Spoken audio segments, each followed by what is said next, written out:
ভালোবাসা দিবস 14 ফেব্রুয়ারি সামনে। ভালোবাসা দিবসে কি ভাবছেন বা ভালোবাসা দিবস কিভাবে উদযাপন করে থাকেন আপনি?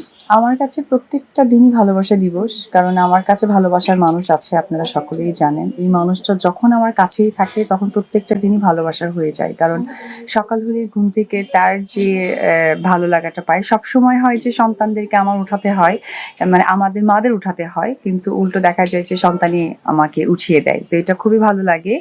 তার জন্য প্রত্যেকটা দিনই আমার কাছে ভালোবাসার। তবে স্পেশালি যেহেতু 14ই ফেব্রুয়ারি নিয়ে আমাদের প্রত্যেকটা মানুষের একটা প্ল্যান থাকে, আমি বলবো যে যেহেতু আমি পার্লার ওপেনিং এ এসেছি, প্রত্যেকটা মেয়েকেই বলবো তার বয়ফ্রেন্ডদেরকে বলুক যে আমার ভালোবাসার গিফট এটাই যে আমি পার্লারে যাব, ফেসিয়াল করব এবং তোমার সাথে দেখা করার আগে পার্লারে সেজে যাব। দিদি আপু আসলে ভালোবাসার সংজ্ঞাটা আপনার কাছে কি? ভালোবাসার সংজ্ঞা বলতে কি বোঝায়? ভালোবাসার সংজ্ঞা মানেই হচ্ছে বিশ্বাস, সম্মান এবং আস্থা। হ্যাঁ আপু ভালো কথা বলেছে, আস্থাটা আমার উপর আস্থা রেখেছেন আপু। ইনশাআল্লাহ। এবং আপনার যারা আশেপাশে যারা আপনার সার্ভিস দিয়েছে তাদের প্রতি আপনার আস্থা আছে।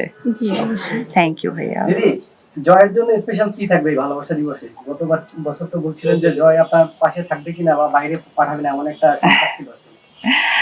আপনারা জানেন আসলে বাইরে যাওয়ার কথা ছিল, কিন্তু সে তো এখন অনেকটা বড় হয়ে গেছে, তার মনের ভাব বহিঃপ্রকাশ বলতে পারেন। তো আসলে সে তার বাবার জন্য আর দেশের বাইরে যেতে চায় না, কারণ তার বাবাকে লং টাইম মিস করবে, তার দাদা দাদিকে মিস করবে, সেই জন্যই ডিসিশন নেওয়া যে ঠিক আছে দেশেই থাকুক। পরিকল্পনা আসলে বাচ্চাদেরকে নিয়ে কখনোই মানে করা হয় বা সেটা হয়ে ওঠে না। ওরা যখন যে মর্জি করে সেটাই চলতে হয়। তবে সবসময় ও যেটা পছন্দ করে, একটু আউটিং পছন্দ করে, যে মম ওকে নিয়ে একটু ঘুরবে, একটু ফান করবে, গেমিং এ যাবে, খেলাধুলা করবে, হয়তো ওইরকমই কিছু একটা করা হবে।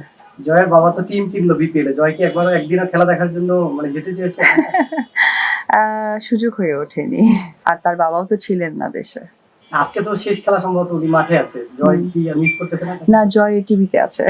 সে টিভিতে বসে দেখছে।